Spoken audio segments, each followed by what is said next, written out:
Hello there guys and girls, welcome to episode 13 of my How to Draw Viewpoint anime series. In this video I am going to be drawing the background, like finally.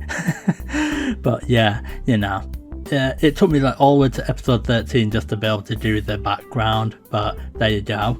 I was originally going to do this at ×1 speed, but I thought, well, the background's gonna take ages. So I thought, yeah, we're gonna have to make it into ×4 speed, also known as time-lapse, because if I don't use time-lapse for this video, it's gonna take me 4 videos instead of 1 video to be able to get all these out, and I'd rather, like, you know, speed it up a little bit. However, you can slow the video down to 1/4, so if you like see something too quick and you can't understand the video, you can always just slow it down. So there's always that anyway. I do have an interesting story to tell you, but it's quite short though, and it's where I still have a few people from more than 20 years back who still watches my videos nowadays. For instance, back in 1997, this was at the point when I was at primary school, and it's where there's this guy I was friends with, and I played sports with him and such, right? And it's where he also went to the same secondary school as me as well, so our friendship like lasted even longer. And it's where he still talks to me on social media, and it's where quite recently I showed him one of my art videos, and it's where he actually watched it, and yes, I actually checked my analytics, and it's where he watched at least 3 minutes of one of my art videos, and he actually sent me a comment saying, "Oh wow, N, you're really good at drawing."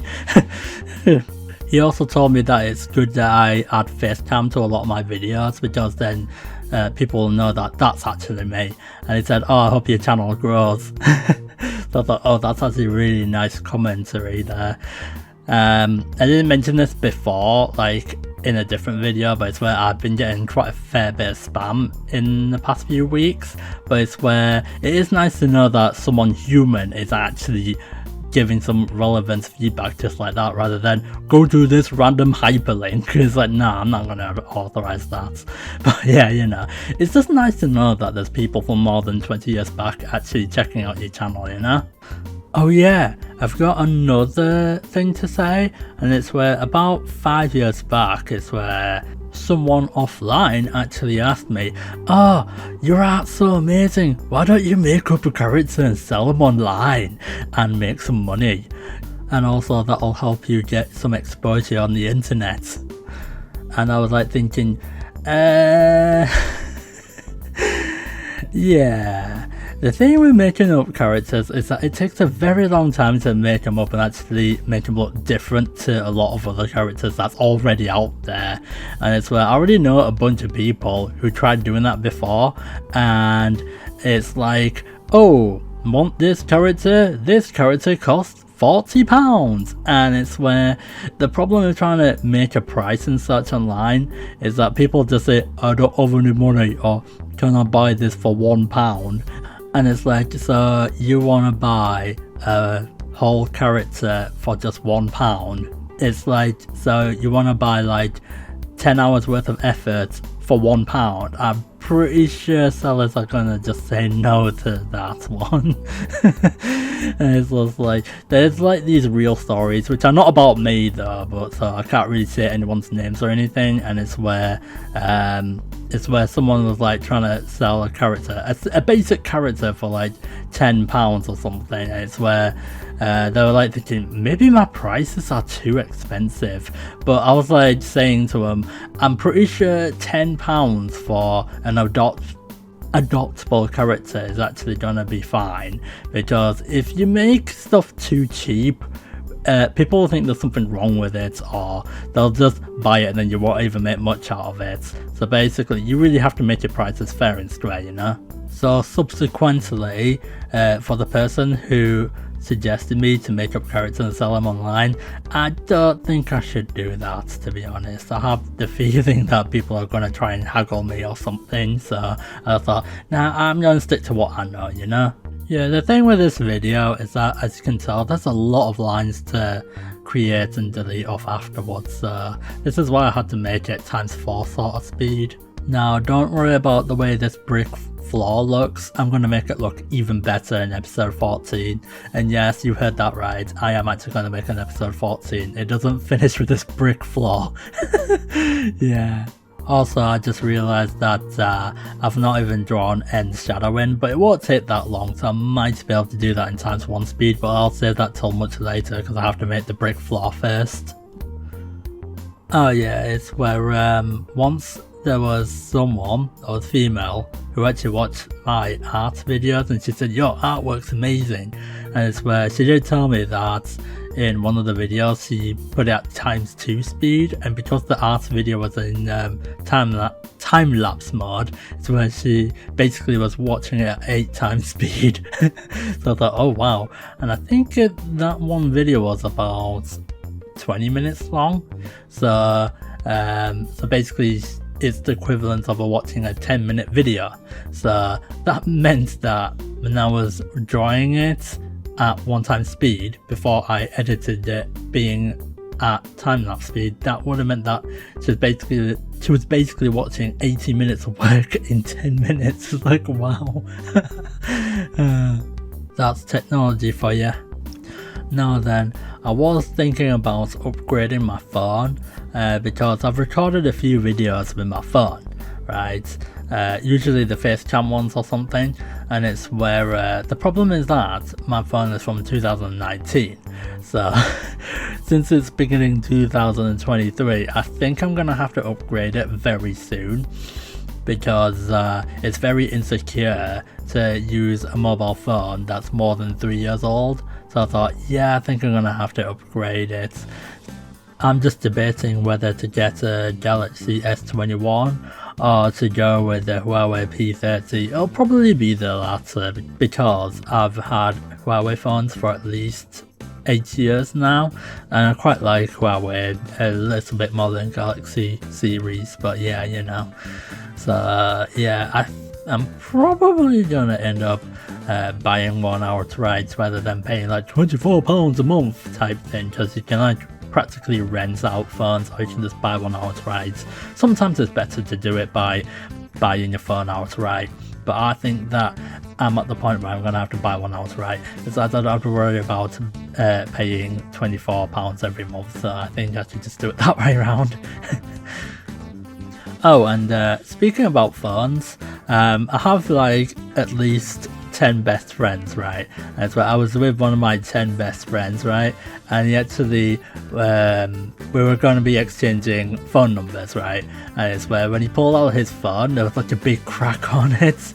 And I was like saying, "Oh, friend, how come you've got a crack in your phone? Are you alright with that?" And it's where he didn't even mind. I was like thinking, why is he like not complaining about it at all? I don't understand.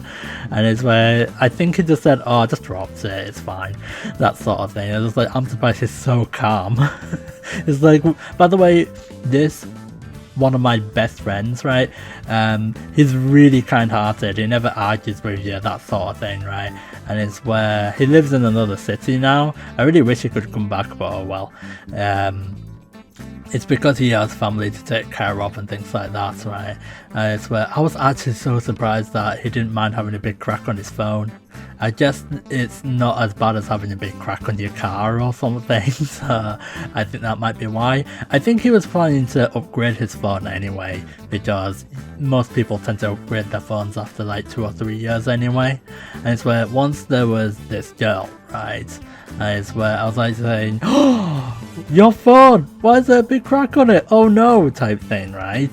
And it's where she did the same thing, right? Where she said, "Oh, I just dropped it," and that's it. It's like, why do people like not care about their phones? It's expensive technology, isn't it? But it's just like, how do these people just not care about spending like £200 or £300 minimum on a phone, right? And then when they have a big crack on it, like they don't even care. Like they're rich people anyway. Like they're millionaires, so they can just go buy another one anytime they feel like. I don't understand.